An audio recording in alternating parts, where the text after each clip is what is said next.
அடே என்னடா இவ்வளவு ஃபாஸ்டா இருக்கீங்க? இன்னைக்கு தான்டா ஜாயின் பண்ணாரு. அதுக்குள்ள என்னடா விக்கிபீடியால போட்டு வச்சுட்டுக்கிறீங்க?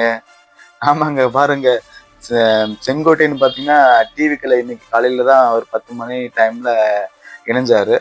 அதுக்குள்ள பாத்தீங்கன்னா விக்கிபீடியாலே தமிழக வெற்றி கழகம்னு சொல்லிட்டு போட்டு அப்லோட் ஆகி வந்திருக்கு.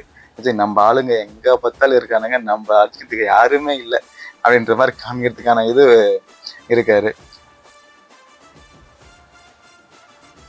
திரு செங்கோட்டையன் பார்த்தீங்கன்னா இன்னைக்கு காலையில தான் டிவிக்கில் விஜய் அவர்கள் முன்னாடி இணைஞ்சாரு.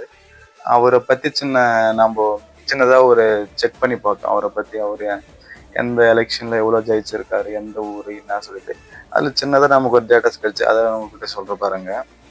திரு செங்கோட்டையன் அவர்கள் பார்த்தீங்கன்னா தமிழக அரசியல் வரலாற்றிலேயே ஒரே இடத்துல அதாவது 8 முறை நின்று ஜெயிச்சு எம்எல்ஏ ஆன ஊர் பார்த்தீங்கன்னா இவர் மட்டும்தாங்க. இந்த பெருமை இவருக்கே சேரும் பார்த்துக்குங்க. அதாவது பாத்தீங்கன்னா இவர் எம்ஜிஆர் முதல் டைம் முதலமைச்சர் ஆனாருங்களா, அந்த டைம்லயே இவர் எம்எல்ஏ வந்திருக்காரு. அதாவது பாத்தீங்கன்னா 1979ஆம் ஆண்டு அதுல அந்த டைம்ல முதலமைச்சர் ஆனாரு எம்ஜிஆர். அந்த டைம்ல இவர் எம்எல்ஏ வந்திருக்காரு. இவர் பாத்தீங்கன்னா கிட்டத்தட்ட அரை நூற்றாண்டு அரசியல் அனுபவம் இருக்கு. அதாவது பாத்தீங்கன்னா இவருக்கு 50 வருஷத்துக்கு மேல இவர் அரசியல் அனுபவம் வாய்ந்தவரா இருக்காரு. எம்ஜிஆர் முதல் ஸ்டார்ட் வந்து கடைசியா எடப்பாடி வரைக்கும் அந்த கட்சியில இவ்வளோ வருஷமா அரசியல் இருந்திருக்காரு. கிட்டத்தட்ட அரை நூற்றாண்டு வருஷமா இவர் அரசியல் இருக்காரு. அதாவது எம்ஜிஆர் சத்துக்கு அப்புறம் பாத்தீங்கன்னா கட்சி ரெண்டா பிரிஞ்சிச்சு. அப்ப கூட பாத்தீங்கன்னா இவர் வேற எங்க போகாம இதே கட்சி ஜெயலலிதா அம்மையாருடைய வழியில இவர் செயல்பட்டவர் தான் இந்த செங்கோட்டையன். இந்த கட்சியில பாத்தீங்கன்னா நிறைய தோல்வியை தனிச்சு நிறைய கட்சி பிரச்சனை, அதாவது ரெண்டா பிறகு மூணா பிறகு மாதிரி பிரிஞ்சு போற ஸ்டேஜில் கூட இவர் வெளியில எங்க போகாம ஜெயலலிதா அம்மையாருடைய வழியிலேயே நடந்து வந்து அவருடைய சொல்ல கேட்டு அவரு வழியில இருந்து வந்தவர் தான் இந்த செங்கோட்டையன் அவர் பாருங்கள். இந்த ஜெயலலிதா அம்மையாருக்கு பிரச்சாரம் போகும்போது ஷெடியூல் போட்டு கொடுத்தவரை இவர் தான் அப்படின்னு சொல்லிட்டு ஒரு பெருமையா இருக்கு. அதுவும் இல்லாத அதாவது எம்ஜிஆர் வந்து பிரச்சாரம் செய்யும் போது இவர் புகழ்ந்த பேசின காட்சிகள்லாம் இருக்குன்னு சொல்லிட்டு இவரே சொல்லியிருக்காரு இன்னைக்கு.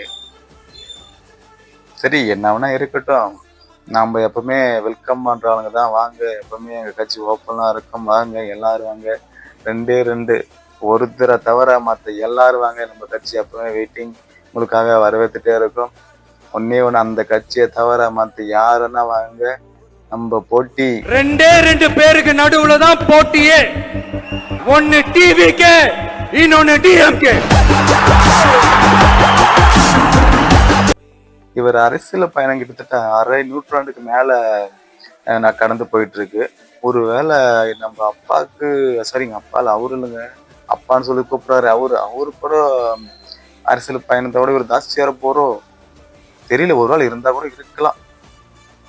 அப்பான்னு நான் சொல்லலைங்க, அவரு தான் கூப்பிடுன்னு அப்பான்னு சொல்லிட்டு இருக்காரு. முறை என்ன அப்பான்னு அழைக்கிறத கேட்கறப்பவே ரொம்ப ஆனந்தமா இருக்கு. யாருன்னா வாங்க, இல்லைன்னா வாங்க, நம்ம எப்பவுமே வரவேற்றுட்டே இருப்போம். நம்ம அணில் கூட்டம் இன்னும் பெருகிட்டே போகுது.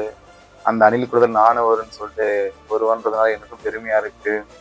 நம்ம அணில் கூட்டம் எப்பவுமே பெருகிட்டே இருக்கும். நிறைய அணில் கூட்டம் ஜாயின் ஆகும். அணில் கூட்டம் எப்பவும் ஒற்றுமையா இருக்கும். டிவிக்கு வாழ்க.